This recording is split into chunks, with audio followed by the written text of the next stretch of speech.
Welcome back મહત્વની ખબરો સાથે હું છું મિત્તલ। મોટી ખબર સામે આવી રહી છે। અજીત ડોવાલે અલગ અલગ દેશોના એનએસએ સાથે વાતચીત કરી છે। રશિયા, જાપાન, બ્રિટનના એનએસએ સાથે ડોવાલની વાતચીત। અમેરિકા, યુએઈ, સાઉદી અરબના એનએસએ સાથે ડોવાલની વાતચીત। ઓપરેશન સિંદૂર અંગે અજીત ડોવાલે માહિતી આપી છે। એનએસએ સાથે વાતચીત કરી છે એટલે વિદેશમાં જે વાતચીત કરવામાં આવી છે। અમેરિકાની વાત કરીએ તો અમેરિકાના એનએસએ સાથે પણ અજીત ડોવાલની વાતચીત। અમેરિકા, યુએઈ, સાઉદી અરબના એનએસએ સાથે ડોવાલે વાતચીત કરી છે। ઓપરેશન સિંદૂર અંગે મોટી ખબર આપી છે અને માહિતી આપી છે।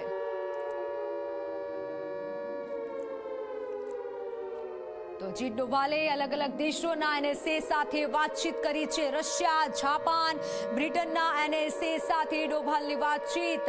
અમેરિકા સાથે વાતચીત કરી છે। ઓપરેશન સિંદૂર અંગે જાણકારી આપી છે। એક મહત્વની બેઠક થઈ પીએમના અધ્યક્ષસ્થાને અને ત્યારબાદ રાષ્ટ્રપતિને પીએમએ જાણકારી આપી અને જે ઓપરેશન સિંદૂર છે તેની સમગ્ર જાણકારી આપી અને હવે ત્યારબાદ રશિયા, જાપાન, બ્રિટનના એનએસએ સાથે અજીત ડોવાલની વાતચીત થઈ અને આ ઓપરેશન સિંદૂરની સમગ્ર જાણકારી આપવામાં આવી છે। ઓપરેશન સિંદૂર અંગે અજીત ડોવાલે મોટી માહિતી આપી છે।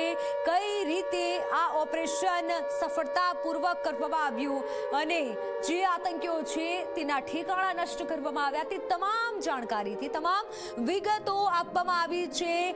વિદેશના જે રક્ષામંત્રી છે ત્યાં સુધી પહોંચાડાઈ છે અને આપણને ઘણો એટલે આપણા ભારત દેશને ઘણો વિદેશનો સપોર્ટ પણ મળ્યો છે। ત્યારે અમેરિકાની વાત હોય કે પછી યુએઈની વાત હોય, સાઉદી અરબના એનએસએ સાથે વાતચીત કરી છે અને ત્યાંની સેના દ્વારા જે સંપર્ક થયો છે ઓપરેશન સિંદૂરની જાણકારી આપવામાં આવી છે। રશિયા, જાપાન, બ્રિટનના એનએસએ સાથે અજીત ડોભાલની વાતચીત થઈ અને આ જાણકારી આપવામાં આવી છે।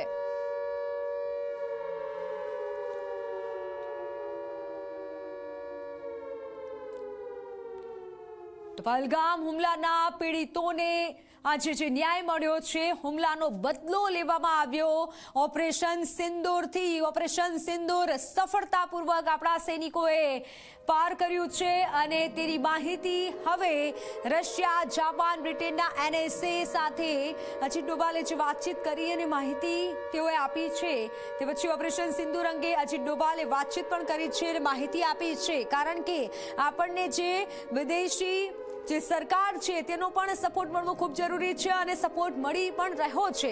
એ પછી અમેરિકા હોય, સાઉદી અરબ હોય, એનએસએ સાથે જે વાતચીત કરવામાં આવી છે અને ઓપરેશન સિંદૂર અંગે માહિતી આપવામાં આવી છે।